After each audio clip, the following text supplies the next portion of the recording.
Hi everyone, my name is Sydney and I'm the instructor here at university, and I am joined today by one of our very own youth in the church. Would you like to introduce yourself? Sure. For those of you who don't know me, my name is Anna Fulton. I'm a rising junior at the Liberal Arts and Science Academy. I'm a member of the church, and I'm going to be 16 in 10 days, if anyone's wondering. Nice. So today we're going to be talking about what it's like to be in quarantine and be a high school student, and what you've been doing so far and what you've been doing also in the church while everything's been, shut down. And so what has quarantine life been for you? um, it's been rough. I'm not going to lie. I think for everyone, this is just such an unprecedented time that everyone's going through a range of emotions, and there's ups and downs, and that's definitely true for me. I think when all this first started back in March, I was a sophomore, and our spring break got extended before the rest of the school year got canceled, and school was online. And at that point, me and a lot of peers were like, it was something new, and obviously it wasn't fun, and obviously it was a horrible situation that the world was going through, but it it wasn't old yet, like going to school online. It was still kind of stimulating because you're like trying to figure out how to use Zoom for the first time, and things like that. But it pretty quickly got like a Groundhog Day cycle, and I'm someone who likes to stay busy, and I tend to overbook myself when I have the option to during normal life. And so for me, it was really hard to, you know, to wake up every day and do online school and then do my homework and then repeat without seeing my friends and going to softball practice and going to choir practice and things like that. So that was a little bit difficult, but I'd say by the time summer actually started, I was kind of, I wouldn't say used to it, but I knew how to deal with it. And since then, I learned the guitar. That was something fun. I decided I should probably have some mental stimulus. So I learned the guitar, and me and two other friends, we got in the habit of socially distanced, of course, playing music and covering things. And we signed up to sing for people in hospitals. And that event, like that, it fell through because they had too many volunteers, which is actually, of course, that's a good thing. But so now we've just been building our repertoire a little bit, and we are hoping to sing at nursing homes when it is safe to do so again. So that's one way I've been spending my time. Um, I've been cleaning my room, which really needed to happen. I always, put it off because there were more pressing issues, but I'm redecorating, so that's something. Spending more time with my little brother than I've ever had to before, so that's been something to navigate. Um, and yeah, overall, I think I've just had to make more of an effort to plan out activities for myself and find things to do and be able to connect with other people virtually. I joined social media, which was something I had a stance against, but I gave in because I wasn't seeing a lot of people at school, and obviously because I wasn't at school. And so um, I joined social media, and that's been a fun ride. And there's definitely a dark side to it, but I think I think right now in this situation, the pros of getting to connect with people kind of outweigh the cons of like spending too much time on it or comparing yourself to others, because those are things that I've been able to work on. So yeah, that's pretty much my life. We're going to Colorado to check up on my grandfather in about a week, so that'll be a nice change of scenery. I'm so excited to get out of the house and to go somewhere else. But yeah, that's pretty much it. Yeah, I mean, staying busy, obviously, sometimes it's hard. I know some people just getting bored. It's just so easy to just fall into a trap of like not knowing what to do and just laying on the couch and watching TV. And I mean, I've fallen victim to that all too many times. And so, I mean, it's great to hear that you know what to do with your time and things that are of use.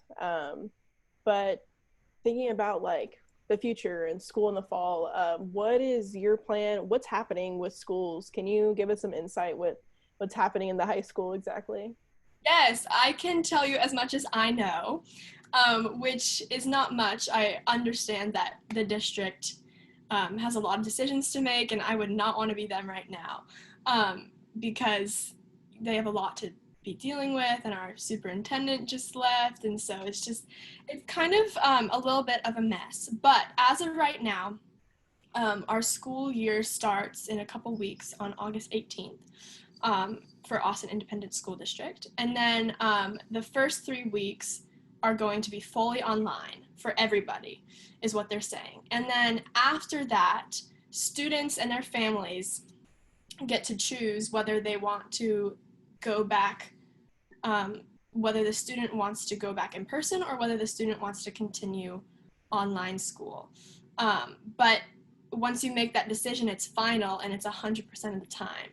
So it's kind of a big decision to make, and I think my family is going to. We're lucky enough to be able. My parents can work from home, and we can we have meals at home and things like that. So we're lucky enough to be able to opt for online school. So I think that's the direction we're gonna go. I have a feeling that the mandatory 3 weeks online is going to get extended a little bit, just because everyone's gonna be trying to figure out, what's going on, and I think that it's things just tend to get pushed back a lot when that's happening. So that's as much as I know. School online, what it looks like last semester was, pretty much you go to your class for the regular hour and a half that you would usually have, and it's on Zoom, which is always interesting.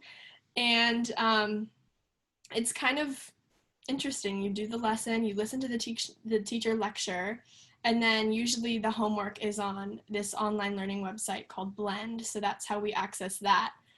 And I'm guessing it'll look somewhat similar to that because I just don't think they could like rework that all, and I don't think they necessarily need to. It worked sufficiently, so it's not the most exciting fun thing to just be in online classes all day and then go do online homework and not really get to communicate with your friends one-on-one and talk during passing periods and lunch and everything like that. But I think it works. So I'm guessing it's going to look something like that. And that's pretty much all I know. They're supposed to be coming out with more details soon. So we're just waiting on those to see what everything's going to look like. Yeah, and I mean, even for myself, I'm gonna go back to school this fall, and the school sent out an email today being like, "We don't know, we don't know what's happening," and so I can imagine, yeah, being in charge of like all these high schools and being in charge of all these students and all these families, and I mean, all these lives. Like, what do you do? And so I know it's difficult for them, or I bet it's difficult for them, but obviously it's difficult for you and your family to navigate that appropriately and figure out what the best solution is for you guys. And so yeah, I mean, when everything started and a bunch of the schools were shut down, all I could think about was like what y'all were doing and what that was like, and to imagine all these camps and sports being canceled. I just felt for you guys. I felt so bad because, what can you do? It was definitely, I was glad I was a sophomore, not a senior, because fingers crossed that by the end of next school year, when I'm a graduating senior, I hope that things can be safe enough that we can like close out that chapter. Like I feel so bad for the seniors and everything, and obviously it was hard for everyone no matter what, but yeah, it was definitely, I feel like a lot of the high schoolers, you only get 4 years, you know what I mean? And so I think a lot of people are just really missing like these once in a lifetime opportunities that they weren't able to do because of the virus. But I think I'm lucky that for me it's just an inconvenience, you know what I mean? It's like, yeah, it sucks, but I'm lucky enough that I have parents that work from home, and I I don't have to go out if it's not safe, and um, things like that. So I try to keep that mindset when I'm feeling sorry for myself. Yeah, I mean, for sure. So schools are obviously had to shut down and everything had to close. And with that, even the church had to. And everything that we do in person in the summer, our camps, our trips, our going to the pool, even, everything obviously can't happen this summer. And so this week, actually, we're doing something called Reach Beyond Quarantine. And you're a part of it this week. And so I was wondering, if you could give us a little rundown of what we're doing this week. Of course. So Reach Beyond Quarantine is the brainchild of Sydney, who decided that even though we couldn't go to Albuquerque like we were planning to, we were still going to kind of ride the wave of the new budding civil rights movement part two that's happening since George Floyd's death and all the protests and everything. So this week, the overarching theme is about BIPOC, Black Indigenous people of color, and their experiences with systemic racism in America. And each day has a topic. So Monday's topic was kind of an intro to social justice in general. Tuesday was about education. Wednesday was all about job discrimination, healthcare, and housing. Today, Thursday, was about the criminal justice system. And tomorrow, Friday, is pop culture, BIPOC representation in pop culture. I'm really excited for that one because I feel like it's like something we're exposed to all the time, but I don't know a whole lot about it. So I'm excited for tomorrow. But yeah, so a typical day at Reach Beyond Quarantine, we log on at noon because none of us can get up before then. And we start the day with a little icebreaker, which is showing off our like costume of the day. For example, today was sports day, so everyone was wearing like the jersey of their favorite team, and that was awesome. And so that's our little icebreaker. And then after that, we have our devotional, so a couple Bible verses and a prayer to kind of get us in the right mindset. And then after that, we have either a presentation, like a slideshow thing, or some videos to watch, or even on Tuesday, we had a guest speaker. Tuesday was our education day, and so our guest speaker was a elementary teacher at a low-income school in San Antonio. So that was really interesting to learn from her. And after we learn about our topic of the day through whatever media, we break out into discussion groups and we talk about it in small groups, which kind of gives everyone an opportunity to get their thoughts out more so than in the big group because we only have so much time and there's a lot of kids, yay. I should mention, speaking of a lot of kids, that we are teaming up with a church from San Antonio, Trinity, right? Travis Park. Okay, not Trinity. Travis Park, I'm slowly learning about them and their church name, apparently. But Travis Park, we worked with them at Austin Mission Trip a couple years back. So we kind of know some familiar faces. But yeah, so there's some new faces in the mix, which is super awesome, especially during this time of isolation. But yeah, so we break out into discussion groups, we talk about some questions, and then we share back with the group after that. And then we kind of close out the day, and in the evening, for every day, there's a self-sufficient activity. So, for example, on Monday, we were talking a lot about privilege, and so the activity in the evening was we had these bracelets, and there were a bunch of statements like, I feel safe when I see a police officer, or something like, I'm not worried about where my next meal is coming from. And for every one that was true, you put a bead on the bracelet. And that's kind of just a great visual reminder of how much privilege we have, so that we can continue to use our privilege to help others. So that's super awesome. And yeah, and then we come back the next day and do it all again, but with a different topic. So yeah, that's pretty much a typical day in Reach Beyond Quarantine. Yeah, and it's been really great to hear from y'all and see what y'all already knew coming in, and obviously like have this all this information. It's really heavy. These aren't light topics. These are things that are affecting people all around the country, all around the world even. And so obviously my hope, and the youth director who's from San Antonio, her name is Alex, our hope is that because you have this information, that after this week we can all go forth and actually do something out in the world. Now that we know, now we have to do something about it. For sure. And I so mean, education about the issues is the first step, and so I think that's what's really good about this week, is it's informing everyone about all these different facets of systemic racism, so that we can act on them later. yeah, and so what's something that you've learned about, or something that you're really passionate about in all of this? Well, I've learned a lot this week, but I think the main thing that has stuck out with me is today in my discussion group, we were talking about how we've been realizing over the course of the week how interconnected all of these issues are: education, job discrimination, housing, health insurance, media representation. They're all they're complex issues on their own, but then they all weave together to create the system that's just stacked against minorities.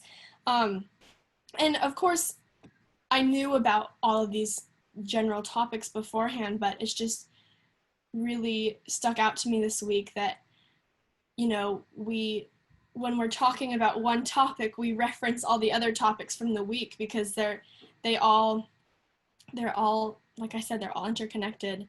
And like, for example, today we were talking about how if people aren't educated, then they might have a hard time getting a job, or if they just, you know, even if they are educated, there's a lot of discrimination with resumes and things like that, but education definitely can play a part in that. And then we were like, well, the schools are zoned based on where people live for the most part, and because of redlining and housing discrimination and segregation and things like that, the education system is really dependent on the housing. And anyway, it's just very striking this week, as we delve into each of these topics one-on-one, how much the other topics come into play.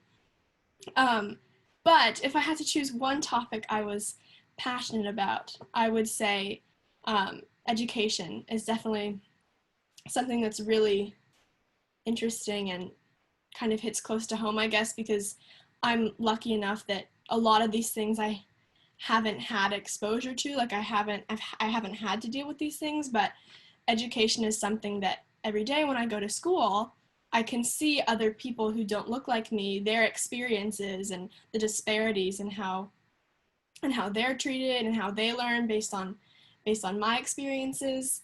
And I go to LASA, which is on the same campus as LBJ, which is a Title I school in East Austin. And just the student demographics from both of those schools it's very striking. You know, the LBJ students are majority Black and Latinx, and my school is mostly white and Asian. And it's just very striking on a daily basis. Every day I'm at school, I see all these things. And so I think, especially since my freshman year, it's really opened my eye to all the disparities in the public education system. And I think for me, that's why this issue of education kind of, it hits close to home, and it's something that I experience and I've seen. So I think it just makes it more, not important to me, but just something that I have I have seen and that I am in a position to act on since I am a student. Yeah, and you perfectly explained how, yeah, they all are intertwined. It's not just, well, everyone gets the same education. Well, then getting a job is difficult because maybe the job itself is, they have forms of discrimination. Whoever might be even looking at the resumes. And so, yeah, I think when Alex showed that study, and I've actually seen that study before too, of just sending a bunch of different resumes with basically the exact same credentials for a job, just with two different names. One predominantly like you would associate being a white name, and one name that you would associate being a Black name, and seeing who gets the callbacks, and how most of the time, or the majority, it was the white name getting the callbacks. For sure. And I think about that a lot, because we always pretend that we have a perfect system, so they should all of a sudden have all of these opportunities open for them, and the system just might not. I apologize. I have cats and they hate me right now. I swear they know when the camera's on. Oh, really? Adds intrigue to the cat. I wish you could see. Like, everyone watching is like, what are the cats doing? I wish you could see, but basically There's one in the background right now.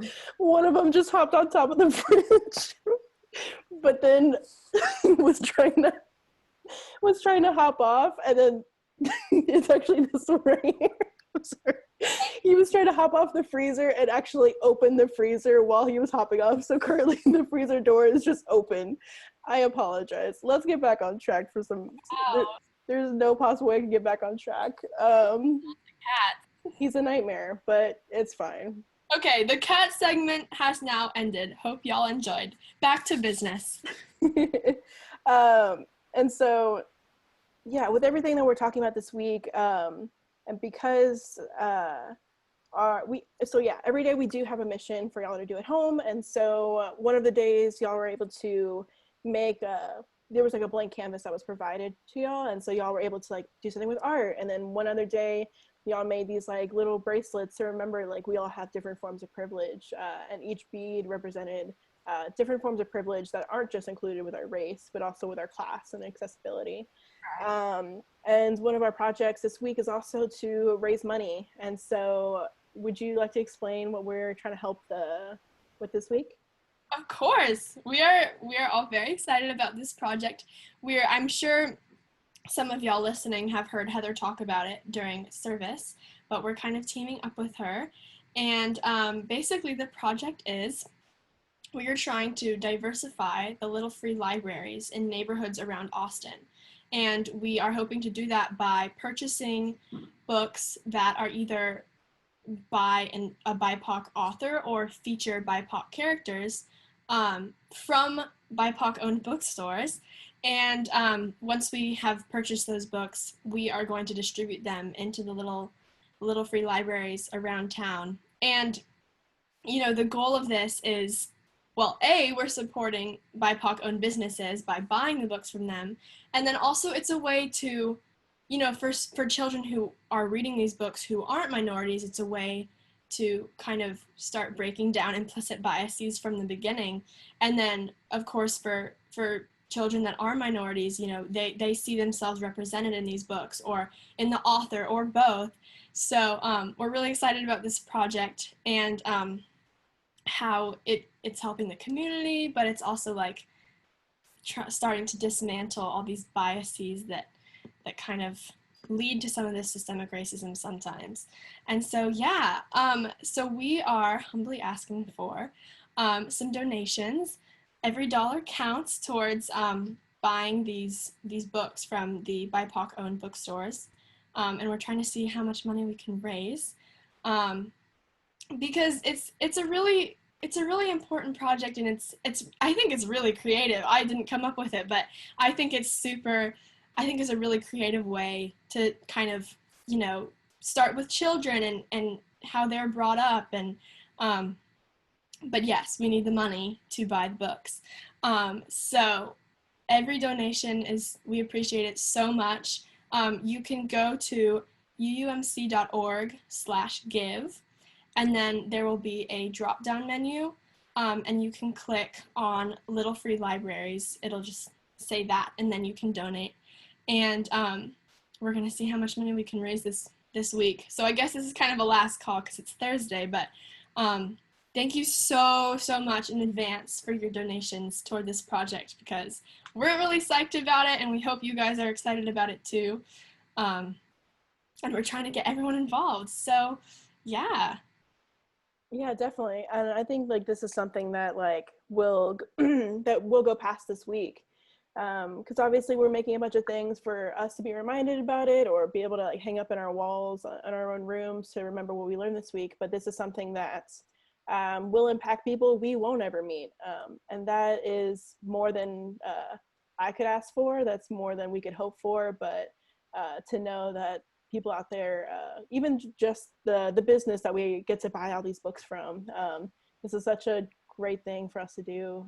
Not to like toot our own horns or Heather for being the one to set all this up, but this will be such a great thing. And so I am super glad that we are able to do this week. And so yeah, if you're able to donate, please, $1, even $5, or tell people to help us out. Even just spreading the word, it's a lot of work to spread the word.